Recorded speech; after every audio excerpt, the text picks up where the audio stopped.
¿Qué tal? Buenos días, buenas tardes desde aquí, desde España. Mi nombre es Luis Querol y soy neurólogo del Hospital de Sant Pau en Barcelona. Muchas gracias, antes de nada, por invitarme a revisar los nuevos criterios diagnósticos de la CIDP y por invitarme de nuevo a estar en Colombia, en Bogotá, que algún día tendré que acabar visitando, aunque esta vez no pueda ser aún. Sin más, pues como he dicho, voy a hablar del diagnóstico y tratamiento de la CIDP, de la revisión de las guías diagnóstico-terapéuticas de la European Academy of Neurology de la Peripheral Nerve Society, que se publicaron el año pasado. Antes de nada, he de decir que se trata de unas guías complejas. Espero que podamos ir tocando los puntos más importantes y, en cualquier caso, estoy a su disposición asíncrona si así lo necesitaran para preguntar.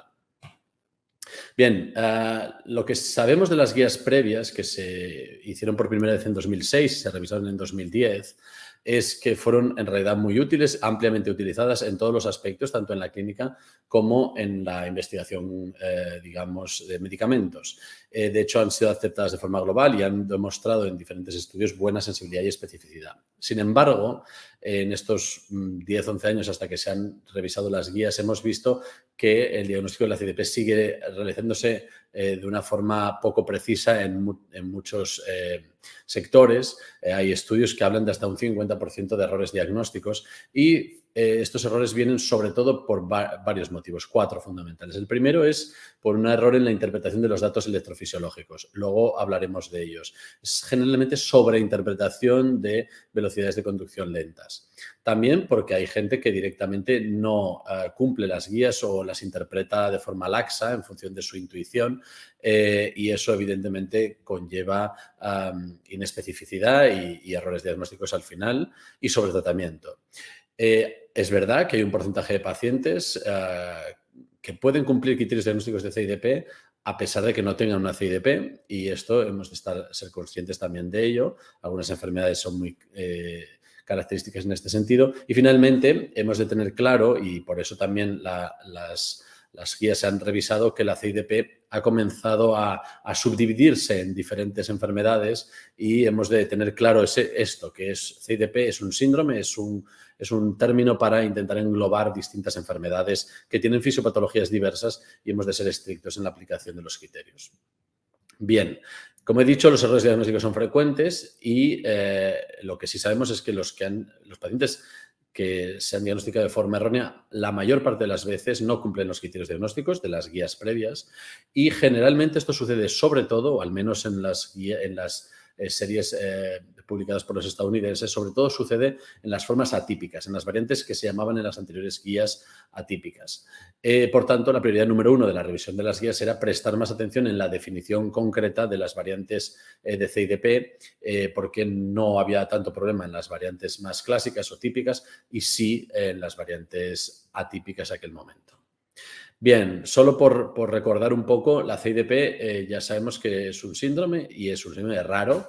Su prevalencia, como vemos ahí, pues es hasta un 5 de cada 100.000 habitantes y una incidencia pues baja, un poco más baja incluso que la del síndrome de Guillain-Barré. Es más frecuente en hombres, pero se puede dar en los dos sexos, obviamente, y suele darse hacia la quinta, sexta década, pero puede producirse en cualquier momento de la vida, incluido en la infancia. Y de hecho, aunque es muy raro, pero hemos de pensar en niños adolescentes o adultos jóvenes que tienen una CIDP, hemos de pensar en anticuerpos antineurofascina 155, que, como veremos luego, ya ha dejado de ser una CIDP. Y dependiendo de las series, hasta un 50-70% son clasificadas como típicas y hasta un 13% se clasifican como CIDPs agudas, que aquí el reto diagnóstico es con el síndrome de Guillain-Barré. Bien, en las guías de 2010 se diferenciaba entre variantes típicas y atípicas, o clínica típica y atípica. Y el electrodiagnóstico podía ser CIDP definitiva, si era claro los estudios electrofisiológicos, probable o posible. Luego había unos criterios de apoyo que básicamente se mantienen más o menos igual, como veremos, y todo esto acababa en la clasificación del paciente en el que había la sospecha clínica de CIDP con una etiqueta de CIDP definitiva, probable o posible. Bien, esto ya no es así en las nuevas guías porque no se llama, lo primero es que no se ha dejado de hablar de típico y atípico, sino de CIDP típica y variantes de CIDP. Por otro lado, es una forma diferente de referirnos a ello, como diciendo no hay nada que sea atípico, sino simplemente que es algo diferente, ¿no? Que es diversa el síndrome. Por otro lado, se ha quitado la categoría diagnóstica de CIDP probable, porque entre CIDP probable y posible no cambiaba mucho la sensibilidad y especificidad, y por tanto, para simplificar, se dejaron solo dos categorías. Es decir, o bien tienes una CIDP posible o bien tienes una CIDP, digamos, confirmada. Y luego los criterios de apoyo más o menos son los mismos, pero se matiza mucho más en cuándo usarlos y cómo usarlos. Y finalmente las categorías finales a las que se puede llegar es a CIDP y CIDP posible, como hemos dicho antes.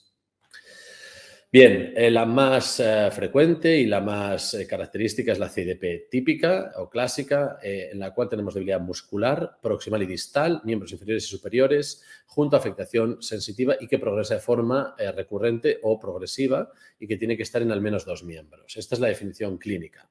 El curso debería ser más de 8 semanas, aunque, como hemos dicho, hay algunas de presentación aguda y los reflejos musculares profundos ausentes o reducidos en las 4 extremidades. Si una persona se presenta con este síndrome clínico, progresión más de 8 semanas, debilidad muscular proximal y distal en brazos y piernas, la verdad es que casi no hace falta ni estudios electrodiagnósticos porque hay muy pocas cosas que lo puedan hacer.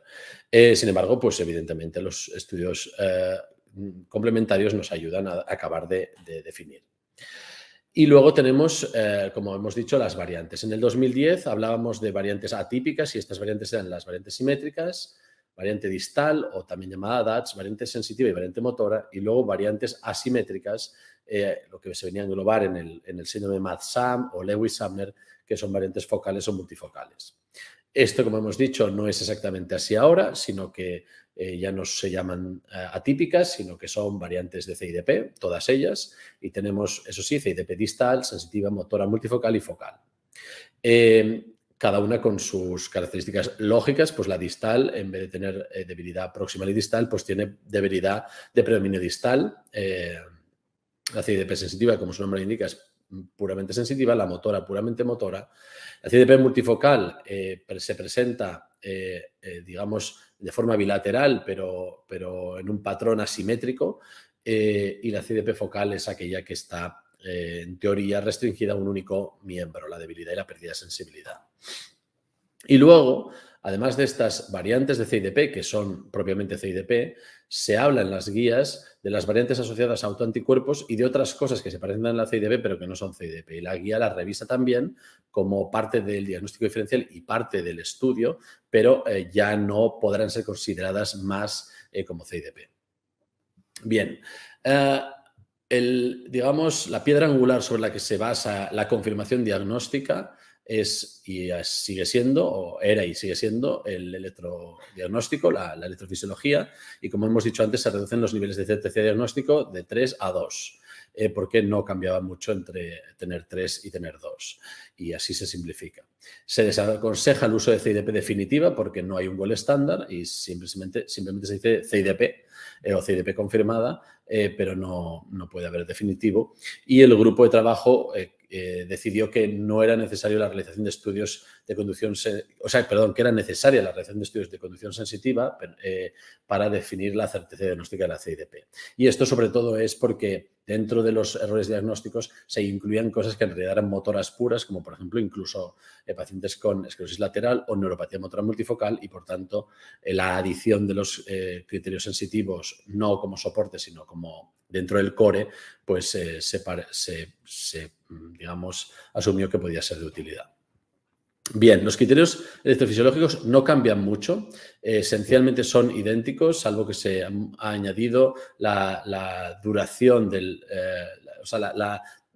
se ha matizado y añadido la dispersión temporal y la duración del CEMAP distal con datos más concretos, pero no voy a entrar en detalle de estos criterios, pero yo querría decir que hemos de ser estrictos en la aplicación de estos criterios.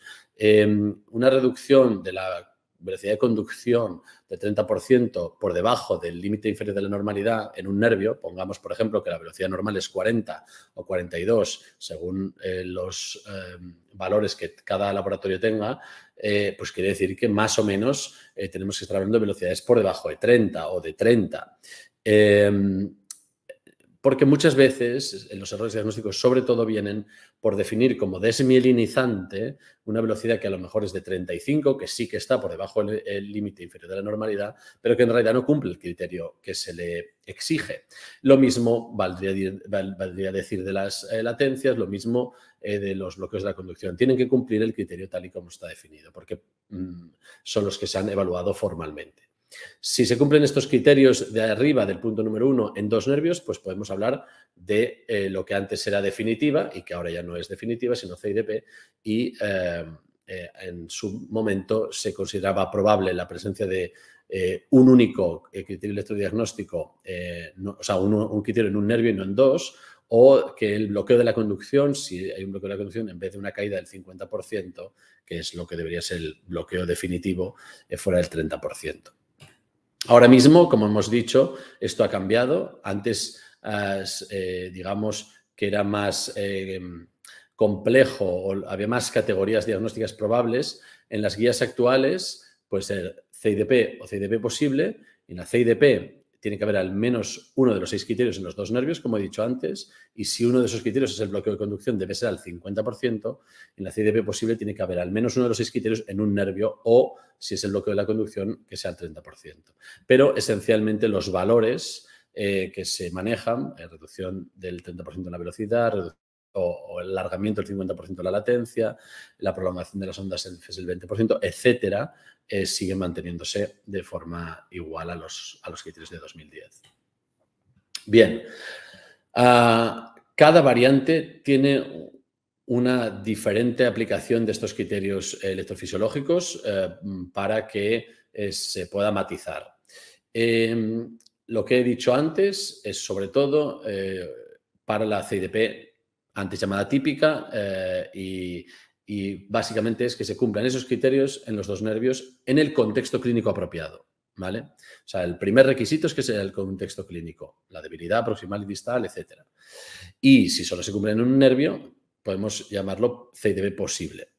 Además de los criterios motores, debemos encontrar alteraciones de la conducción sensitiva en 2 nervios, como he dicho antes, para evitar tener enfermedades que en realidad son motoras puras.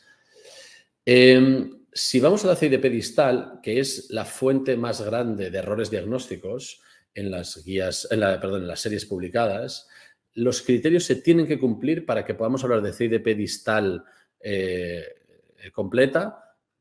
Se tienen que cumplir en 2 nervios motores de las extremidades superiores. No vale que se presente una CIDP distal o se caracterice clínicamente como CIDP distal y que se cumplan los criterios solo en las piernas, porque eso, como máximo, podría ponernos en CIDP distal posible.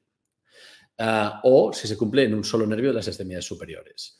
¿Esto por qué es? Pues porque hay muchas diabetes y muchas otras enfermedades, como la amiloidosis, por ejemplo, que pueden cumplir los criterios electrodiagnósticos en las piernas, pero que es muy raro que los cumplan también en los brazos. Entonces, para ganar especificidad, se pone el criterio idealmente que se cumpla en los brazos.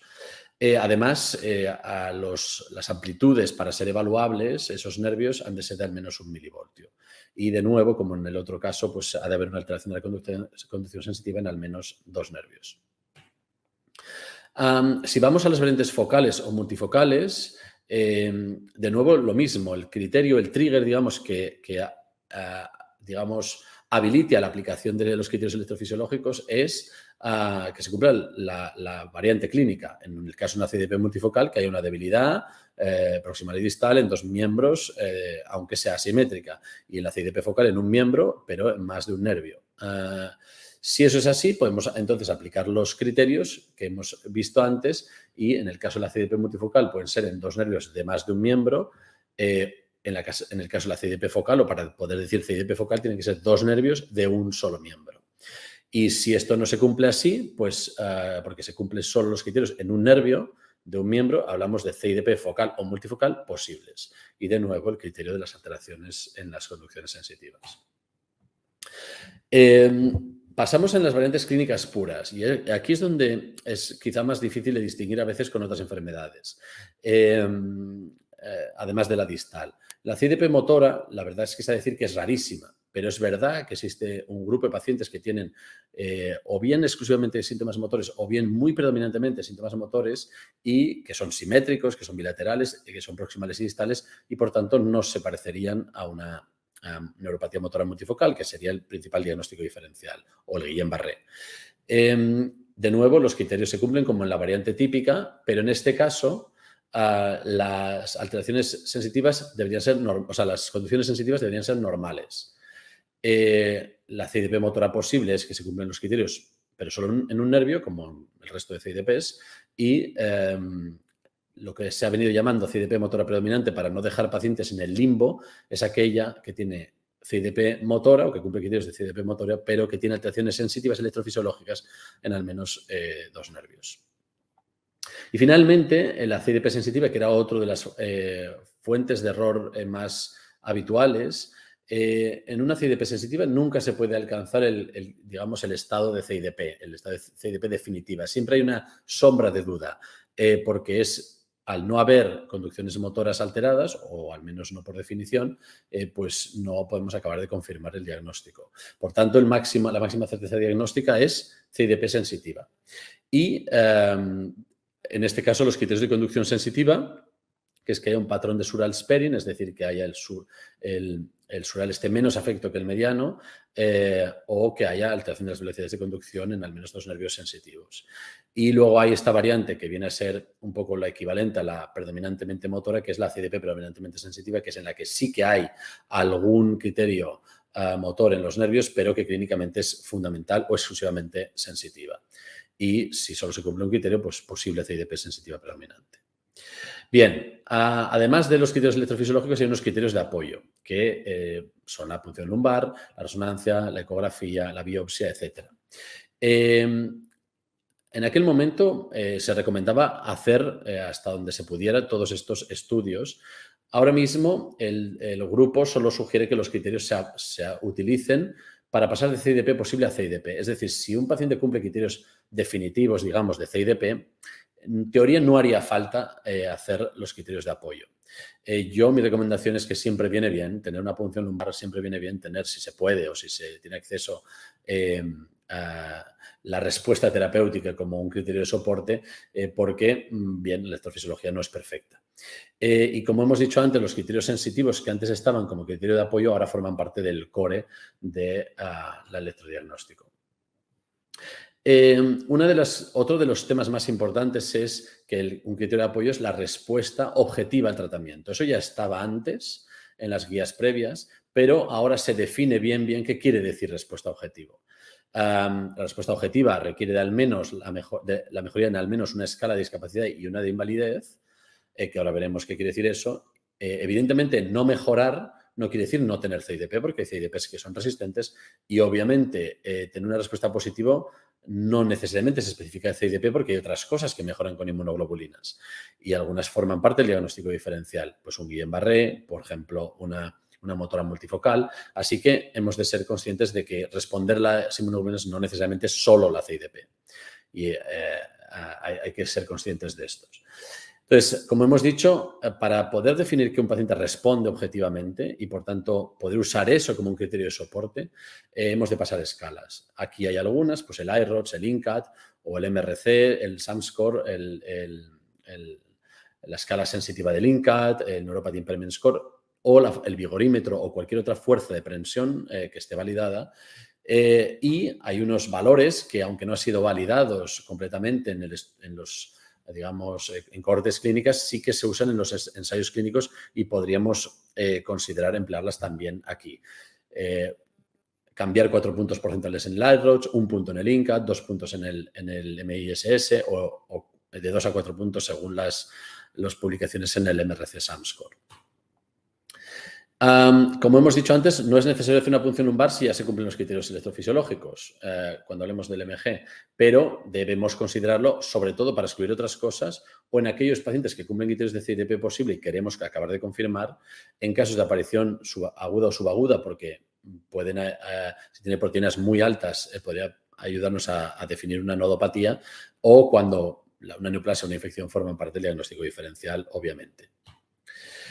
La ecografía y la resonancia, un poco lo mismo que la punción lumbar. No hay que usarlas en todos los pacientes, pero de nuevo, si creemos que nos van a ayudar en definir aquellos pacientes en los que todavía no tenemos la certeza diagnóstica, pues podemos usarlas. Y el criterio más útil es el engrosamiento del nervio en al menos 2 localizaciones en segmentos proximales, generalmente en el plexo braquial.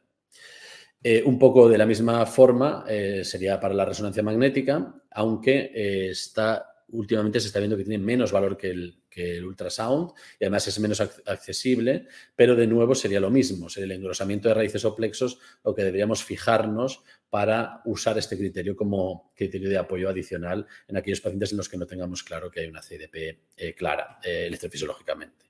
Y la biopsia de nervio en general no se recomienda, pero puede ayudar, por un lado, en pacientes que a lo mejor sean resistentes y que el resto de criterios de apoyo no nos ayude y estemos todavía convencidos de que tiene una CIDP, para ver inflamación, o en los casos en los que, aunque se cumplen los criterios de CIDP, pero hay sospecha de otras cosas, por ejemplo, Charcot, amiloidosis, sarcoidosis o tumores. La gamapatía monoclonal se ha de testar en todos los pacientes. ¿Por qué? Y se ha de testar además por inmunofijación, no solo por electroforesis. Y se ha de testar porque hay cosas que no son CIDP que se asocian a gamapatía monoclonal. Lo primero es que hay neuropatías desmineralizantes distales y dolorosas, pero muy desmineralizantes, como el POEMS, y que tienen gamapatía o IgG, y en esos casos se ha de hacer el VEGF. Y en aquellas que tienen gamapatía IgM, si aparece un anti-MAG, que se ha de testar automáticamente cuando sale la neuropatía IgM, tenemos otra cosa diferente, que es la neuropatía paraproteinémica. Y precisamente porque hay pacientes en los que la gamapatía monoclonal no es visible en los primeros estudios, pero sí que lo es después, se recomienda retestar periódicamente en las CIDPs distales la IgM. Finalmente, en pacientes, digamos, con unas características concretas, sobre todo que sean resistentes a los tratamientos convencionales, que tengan fenotipos agresivos, que tengan un temblor marcado o una ataxia marcada, que tengan afectación de pares craneales o respiratoria, que tengan un síndrome nefrótico o que tengan altos niveles de proteínas en líquido, muy altos, generalmente por encima de gramo o gramo y medio, pues se recomienda testar los anticuerpos nodales y paranodales, en los que no entraré en detalle. Lo que sí he de decir es que si se detecta un anticuerpo de estas características, un anticontactin, un antineurofasting, esto queda automáticamente excluido de la categoría CIDP. El proceso diagnóstico sigue el de la CIDP, pero si se detectan ya no son consideradas CIDP, sino nodopatías autoinmunes. Y un poco de la misma manera, aunque es diferente porque aquí solo estaríamos hablando de la clínica y no de los anticuerpos, queda fuera de la CIDP o de lo que se considera CIDP el CISP o lo que se llama la Chronic Immune Sensory Polyradiculopathy, que también responde a inmunoglobulinas o a corticoides, pero no cumpliría criterios de CIDP. Y bien, respecto al tratamiento, no cambia mucho. El tratamiento con corticoides, inmunoglobulinas o plasmaféresis, que son los demostrados, se considera apropiado. No se promociona ningún régimen de corticoides concreto, puede ser oral diario, pulsado, endovenoso o pulsado oral. Y las inmunoglobulinas, pues el régimen clásico de 2 gramos por kilo en 5 días generalmente y repetir tandas en función de necesidad. Lo que sí que tampoco se recomienda uno por encima de otro, excepto en la plasmaféresis, que quizás se deja un poco de lado para pacientes un poco más agresivos o que no respondan a la anterior porque es más incómoda. Y en general no se recomiendan otros inmunosupresores, salvo en casos muy seleccionados, ciclosporina, ciclofosfamida, rituximab o el trasplante hematopoyético de progenitores, que son en situaciones muy concretas, pues el rituximab en los que tengan anticuerpos nodales o paranodales, la ciclofosfamida en los que no respondan a nada más, el trasplante lo mismo. Una vez definimos qué tratamiento es efectivo, entonces debemos definir el tratamiento de mantenimiento, que puede ser con lo mismo que hemos empezado, o en el caso de las inmunoglobulinas se puede cambiar a las subcutáneas. Evidentemente el dolor y el ejercicio físico deben tratarse o deben considerarse dentro de los tratamientos adyuvantes de estos pacientes, pero no hay, digamos, ninguna recomendación específica. Y, como hemos dicho, pues esto es un algoritmo sacado tal cual del paper. Primero empezamos con el tratamiento clásico de inducción, corticoides, inmunoglobulinas o plasmaferesis. Si mejora, pues pasamos a ver las dosis de mantenimiento y reevaluar la necesidad del tratamiento a largo plazo. Y si no responde, pues consideramos otro de los tratamientos de primera línea y, sobre todo, en cada paso que veamos que un paciente no responde al tratamiento, debemos siempre considerar si el diagnóstico es correcto o no. Si aún así, después de varias de estas iteraciones, vemos que el paciente sigue no respondiendo y estamos convencidos de que es una CIDP, pues podemos plantearnos, como hemos dicho antes, el rituximab, sobre todo en los que tienen anticuerpos, la ciclofosfamida en cualquiera y la ciclosporina en cualquiera, en los que no queramos usar la ciclofosfamida. Y en casos resistentes también a esto, se podría considerar muy esporádicamente el uso del trasplante de progenitores. El tratamiento de mantenimiento, pues evidentemente con lo mismo que con lo que hemos inducido o, en el caso de las inmunoglobulinas, con inmunoglobulina subcutánea, y siempre hemos de intentar buscar la dosis mínima eficaz con reducciones periódicas de dosis y siempre reevaluando la pertinencia de continuar el tratamiento, porque hay pacientes, hasta un 30%, que entran en remisión.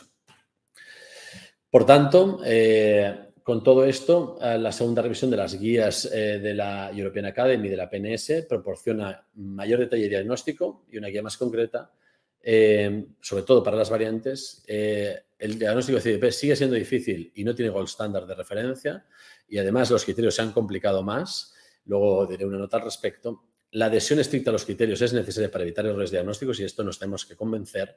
Las neuropatías autoinmunes emergen como una entidad diferenciada que ya no se considera CIDP, aunque el proceso diagnóstico sigue el de la CIDP, y aparecen unos flowcharts y unos criterios objetivos de definición de respuesta en la gestión del tratamiento de la CIDP que previamente no estaban. Y finalmente, como he dicho y como han podido comprobar, y si leen el artículo todavía más, pues esto, la aplicación de estos criterios no es fácil, hay que tenerlos muy en la mente y revisándolos. Incluso aunque hayamos participado en su escritura, siempre hay que revisar si incluso nosotros, pues si el paciente cumple o no criterios estrictamente, y se está trabajando en la creación de una aplicación de móvil, de una app o de una web para ayudar a aplicar estos criterios mejor, para que la gente no se pierda en un artículo que tiene como 30 páginas y que obviamente pues es difícil de digerir, sobre todo para los que tienen que hacer otras cosas y no solo CIDP. Entonces, bueno, espero que los puntos clave hayan quedado claros y que aguarden a la llegada de esta aplicación si llega, que esperemos que sí, para ayudar a gestionar la aplicación en la práctica clínica diaria de estos criterios. Y con eso, pues nada, darles de nuevo las gracias. Ha sido un placer estar con ustedes y de nuevo mi disposición a responder preguntas de forma asíncrona, ya que por desgracia el día de su presentación no voy a poder estar. Así que un saludo a todos.